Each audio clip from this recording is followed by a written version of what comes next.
Good morning, ladies and gentlemen. For this morning session, will be shared by me, Professor Chaurit Ratanatamsakul, from Faculty of Engineering, Chulalongkorn University. For this, the topic is advancing sustainable water solution, regional strategy, resilience, and smart management. This morning we have three presentations, so we have plenty of time, so you can help and also join question and discussion. Okay, so start from the first presentation. The topic is Future Thailand, Insight from Building Thailand's Future Today, presented by Melinda Good and Dr. Sanjay Pahuja from World Bank. Welcome for your talk.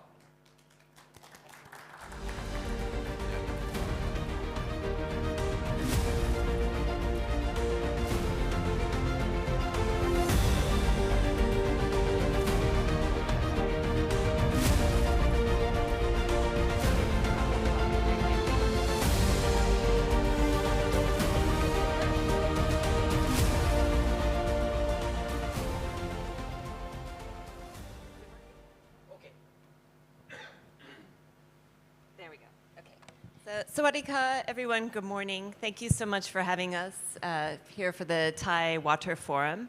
My name is Melinda. I run our office here in Thailand, and this is Dr. Sanjay, who's our global lead on water. So we wanted to begin the day thinking about a particular proposition when we're considering water needs in Thailand, and that is that water is no longer an issue of climate or environment. That water is actually the key part for Thailand of economic strategy. And so Thailand's economic future depends on its water future. This is also linked to Thailand's ambitions to become an inclusive high-income economy by 2038, as you see down here. For that, water security can't wait until 2038. It really has to be part of the economic planning, as we were hearing from Khun Chayan earlier today. Why is this so important now? This is where we come to the title of this talk, which is Thailand's future. Thailand's growth trajectory, this move towards inclusive high-income status, will depend on taking advantage of industries of the future. And I think many of you know that Thailand is hosting the World Bank IMF annual meetings in October, where you'll have the head of every economy in the world, all the big businesses, about 15,000 people. And so while we're working with Thailand and our partners to prepare for this, the government has this concept of the new horizons, right? So 5 industries of the future, things like agribusiness, digital services, sustainable and health tourism, and advanced manufacturing. All of these rely on water security, reliable water, and protection from droughts and floods. At the World Bank, we call this too much, too little, and too polluted. And so that aligns with the way Khun Chayan was organizing the ONWR presentation. But so how do we get there? So we think of 4 framing questions. What kind of economy does Thailand want? What water security will that economy require? How should the solutions differ across Thailand? And how can Thailand organize and finance implementation? And this is really the key, and this is the hard part, which is why Sanjay is going to talk about that instead of me. Not how Thailand answers these questions is very important, but also when Thailand answers these questions is very important, because that impacts what Thailand's water security situation would be. Now, these are not forecasts. These are decision lenses that will grow out of how we think about these questions that I posed. Collapse, constraint, growth, and transformation. And of course, all of us want Thailand to be moving towards transformation where water infrastructure is economic infrastructure. So Thailand is a place of tremendous expertise on water solutions. We heard from Khun Chayan earlier. The issue always has been moving from priorities and ideas into organized delivery, having projects, financing, and implementation ready to go. And in order to do that, we think we need to think about three different sets of issues. One is our solutions need to be place-specific. So in the north and the northeast, we need local storage, agricultural productivity, and watershed resilience. In the Central Plains and Chao Phraya, we're really looking at flood resilience. And so on this one, we're working with the Thai government and our partners like ADB, our colleague is here speaking after me, on supporting the 9 plans for the Chao Phraya. And then the Eastern Economic Corridor is where you really need this reliable and circular water supply. So that's one thing, place-specific thinking. The second is to really consider across government and private sector a water security platform that connects 6 things: policy and institutional decisions not made in a vacuum, public and private investment, technology, data, and innovation, and engineered and nature-based solutions, which also is the topic of the next talk, project preparation, and then financing and risk sharing. Now, we think this is a particular moment for Thailand, including because the government has now set up the JPPCC, the Joint Public-Private Commission, because all of this that we're talking about requires both the public sector and the private sector to be together. And because we're at a regional conference today, the ASEAN dimension, the regional dimension, is also very important. Thailand really can demonstrate a regional model in the way it connects supply chains and food systems, and also the shared ecosystems of our rivers. And so this needs to be a complete package that looks at the national direction, which we've heard, place-based programs, and then really getting into preparing investments with structured financing and risk sharing to hit delivery. And so this is what we're all working on together here with Thailand. I want to turn it over to Sanjay, who will talk about the financing and the implementation. Sanjay is one of our global water leads, and he's based here in Thailand with me. Over to you. Thank you, Melinda. Swadikap. Good morning. So the question is, how do we get there? And in order to know that, we have to figure out what there means. What is our vision for future of Thailand? And this is what Melinda was talking about, the 5 future industries.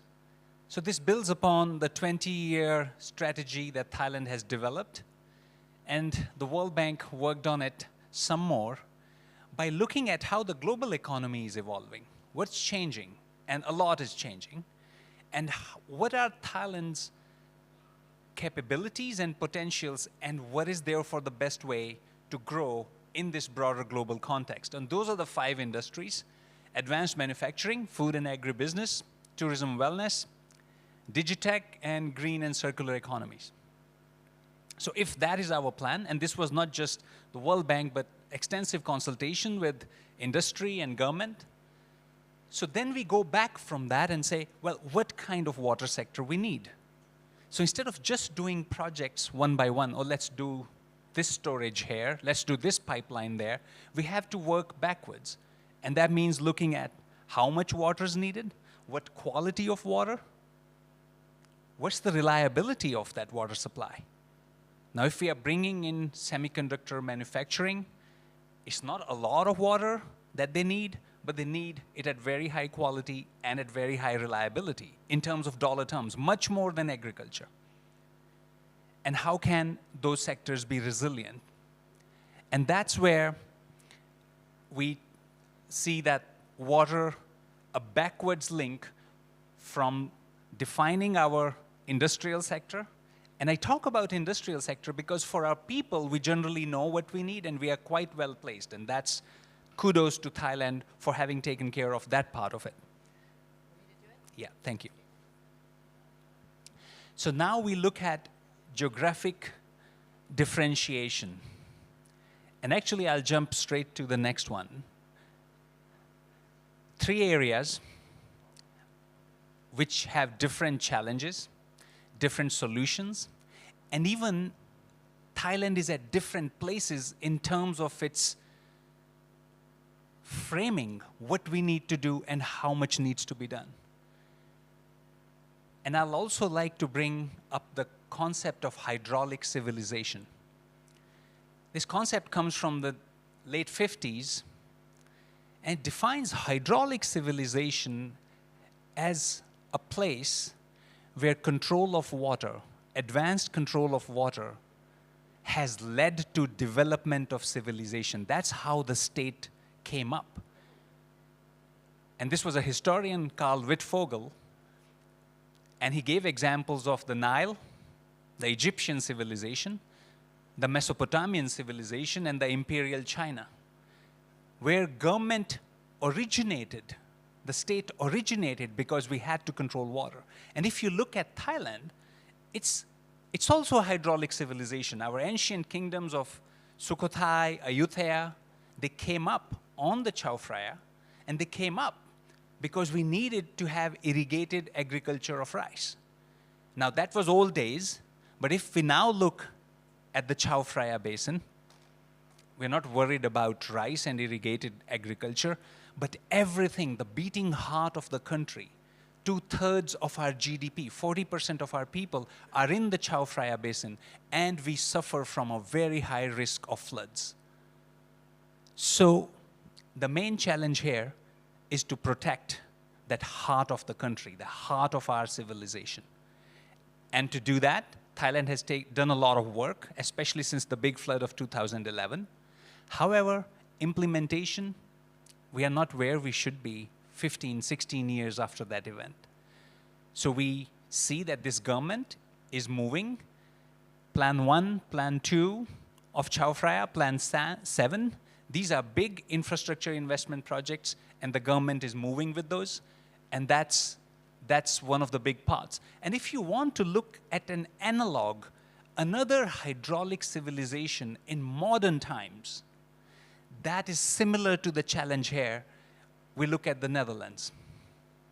So how do you maintain and protect a country where a huge part is 1 or 2 meters below sea level?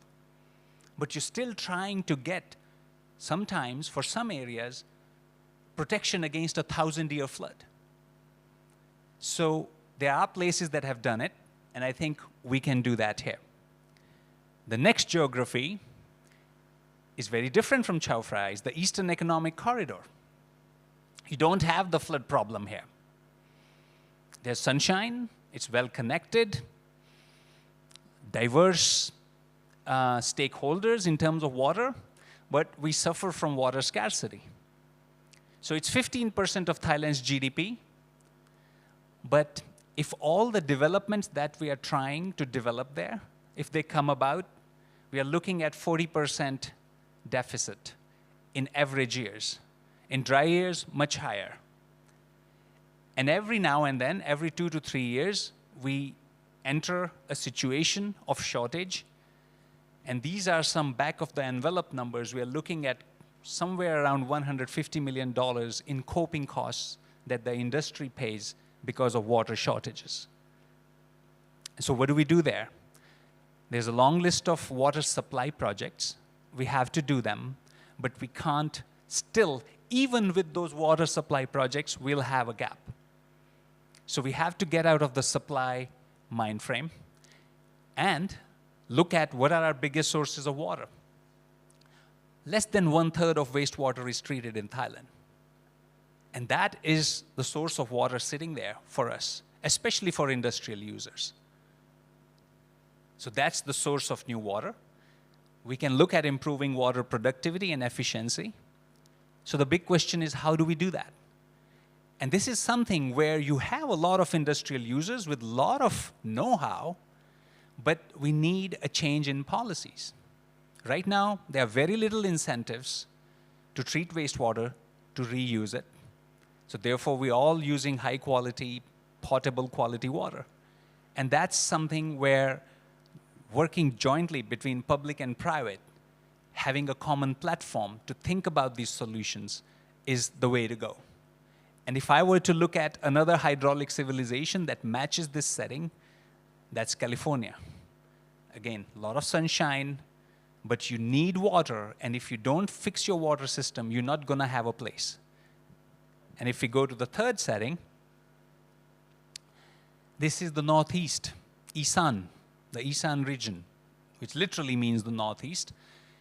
And here we have an area that is the poorest part of Thailand. But good soils, good connectivity, established traditions of agriculture, and the binding constraint on economic development is water. But we don't have places to build reservoirs there, so the way out of that trap is a large-scale program of small-scale interventions. This is rainwater harvesting, this is small ponds, this is groundwater storage. But you can see the beginnings, the makings of a whole value chain based on agriculture and small-scale industrial development that can lift that region and bring it to a higher state of development. If we were to look at an analog for this, that would be Israel. So that's the birthplace of drip irrigation, desalination. A lot of that work can be done. We have a number of private sector players who already are building private storage, 1 million cubic meter ponds, multiple, and providing that water to the farmers who are in their value chain. So why can't we develop a bigger program that really takes care of the water scarcity in that region and develops it into an agriculture powerhouse? So those are the three different settings. And in terms of thinking, as I said, Chao Phraya, very good plans prepared, and we are at implementation stage, and we hope that the implementation picks up steam. In Eastern Economic Corridor, very sophisticated stakeholders. However, we need a nice combination of policy and private sector initiative to make it happen. But in the Northeast, this is still conceptual. So you see, in one case, very advanced discourse and implementation, and this is perhaps the least developed. So if we go to the next slide, now you can see that these three different problems that we posed also require three different kind of financing solutions. The large-scale flood protection is a classic public good. This is the state's responsibility. So this comes from the budget. Very little scope here for private sector engagement or financing. Although there are places in the world where we do that as well. In Texas, the places which will get additional flood protection pay a higher tax. In Netherlands, we are financing that with a broad national budget. In Thailand, so Chao Phraya would be a classic public finance case. But if we look at Eastern Economic Corridor, now here's a case where a lot of large industrial customers frequently suffer from shortage, end up paying quite a bit to tackle that shortage, will benefit if there were more reliable water supply, and therefore there's a case for PPPs and private sector partnerships. And also in EEC, we have Khun Bordin, who will come, the CEO of East Water, and this is like, again, a shining example of how Thailand has private sector utilities that are providing high-quality service to customers in East Water.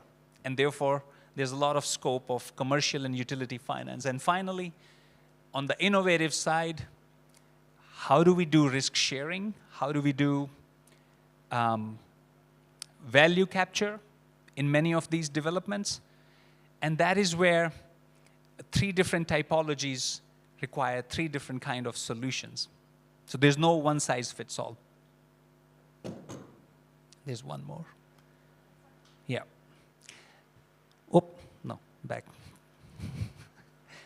Thank you. So we are doing project by project approach. And that's okay, because we are doing 3 or 4 projects.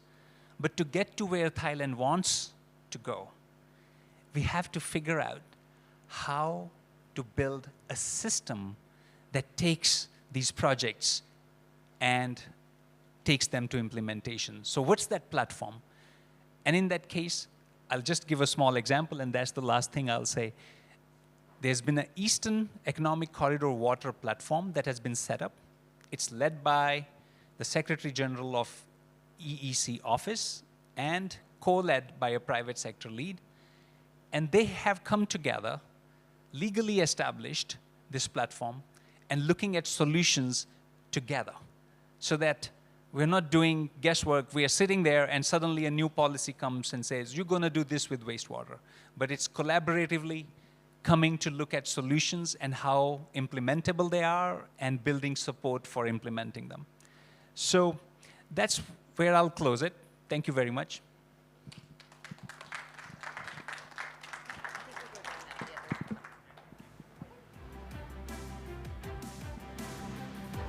Thank you very much, Melinda and Dr. Sanjay. Actually, we need to wait for our presentation finish first, and then after that, our speaker will be on stage for the panel discussion.